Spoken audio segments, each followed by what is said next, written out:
Hey,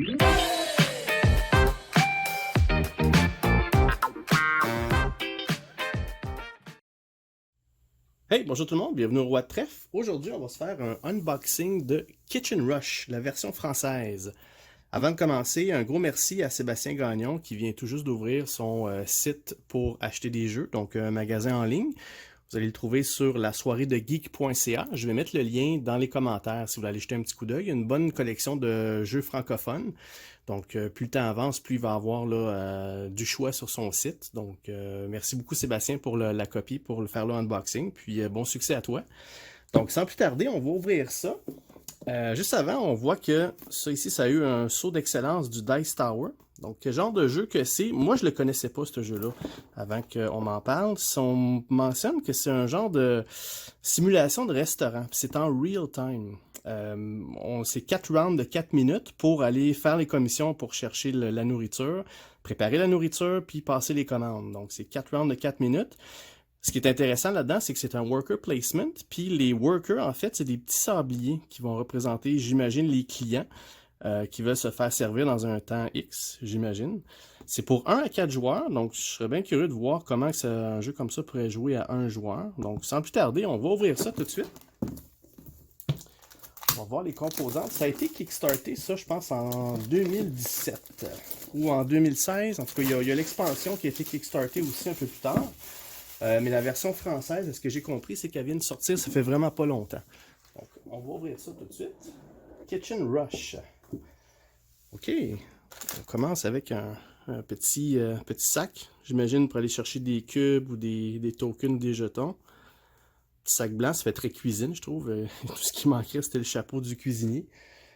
Ensuite, ici, on a les sabliers qui représentent les worker placement, bien emballés dans les petites bulles, pour être sûr qu'il n'y a pas de bris dans le transport. C'est bien pensé, je pense.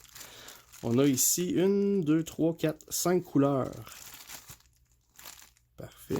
Donc, combien de temps représentent les sabliers, je ne le sais pas, mais ça sera sûrement être marqué, indiqué dans le livre des règlements. Ensuite, ici, on a les cubes, donc les petits standards cubes de bois de couleur.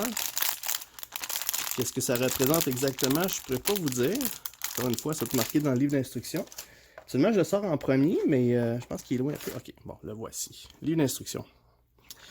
Matériel du jeu, livre et qualité standard pour les pages. Donc, bien illustré. Ça, il a l'air très très simple à lire. Beaucoup d'illustrations. Donc ça, on aime ça beaucoup parce que ça rend le tout plus facile à comprendre. Donc on a des règlements pour 1, 2 joueurs, 3 joueurs, 4 joueurs, déroulement de la partie, maître d'hôtel, faire le marché, les serveurs, la réserve, les épices, le bureau, donc tous les endroits sur le plateau, là, ils vont sûrement nous indiquer là, à quoi ça sert et quoi faire là-dedans. Paiement des salaires. Ah, ok, ça a l'air qu'il va falloir payer aussi les employés, puis que le propriétaire ait du revenu aussi. Partie en solo, événement, fin de la partie, explication de certaines cartes. Donc, très bien fait. Il y a 15-16 pages, le petit livre.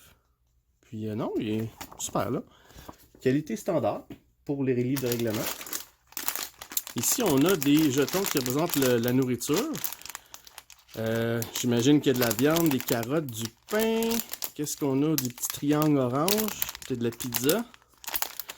Puis des petites gouttes... des avocats ou quelque chose, les verres. Intéressant. Donc, tout ça, c'est custom, ce qui est quand même bien. Ah, super. Dans le jeu, il nous fournit là, un paquet de Ziploc. Je soupçonne qu'il nous en donne beaucoup plus que ce qu'on a de besoin, mais c'est toujours pratique pour tous les jeux qu'on a. Parfait. Ça, c'est toujours bien pensé là-dedans. Et on a un paquet de cartes. Ça, les cartes, on va les ouvrir pour voir quelques-unes. Qu'est-ce que ça donne? Qu'est-ce que c'est?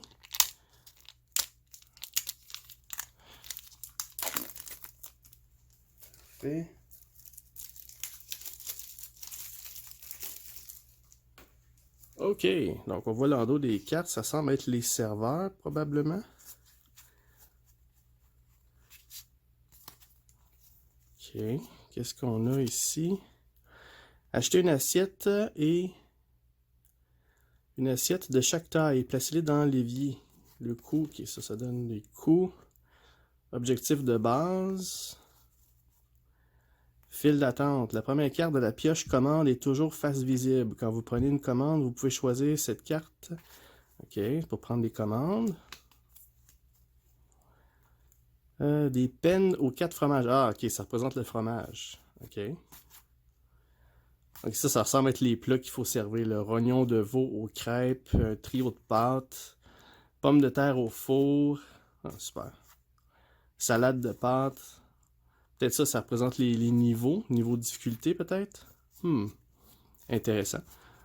Donc, OK, c'est... je suis curieux de voir comment ça fonctionne. Ça joue à 1. Je ne sais pas si je vais faire un playthrough sur le channel. Je ne penserais pas, parce que c'est difficile de faire ça en real time. Je n'ai peut-être pas encore assez d'expérience pour faire ça, mais je suis très curieux de voir là, comment ça fonctionne. Ici, on a les plateaux. Le plateau, c'est pas du gros carton. C'est du carton très mou, mais fonctionnel. Vraiment pour calculer les points ou les objectifs X. Ensuite, les plateaux de jeu pour chaque joueur. Les couverts 1, 2, 3, 4. Les chefs dessus sont tous les 4 semblables. OK, pas besoin de plus que ça. Ensuite, on a le plateau de jeu. Donc ça représente probablement la cuisine puis le restaurant en tant que tel.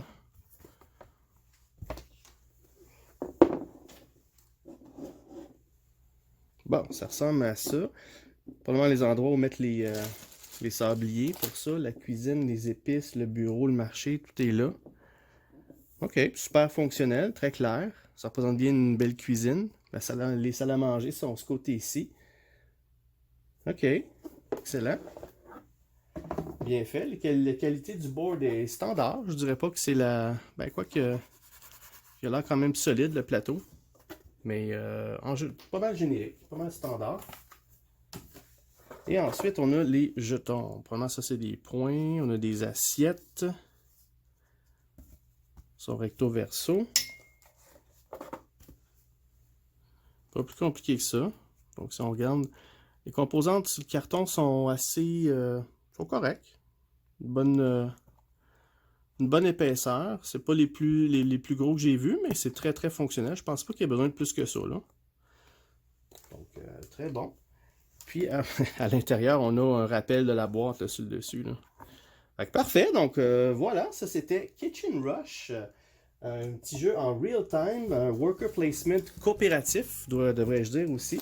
Puis qui fonctionne avec une mécanique différente des autres, des sabliers. Fait que voilà, j'espère que vous avez aimé. Donc, gênez-vous pas à vous abonner si vous avez aimé ce que vous avez vu. Si vous avez des questions, là, posez-les dans les commentaires. Donc, un gros merci à toi. Encore une fois, merci à la soirée de geek. Je vais mettre le commentaire, là, le site en bas dans les commentaires. Puis, on se revoit pour la prochaine, pour un prochain playthrough ou un unboxing. Merci à tous. Au revoir.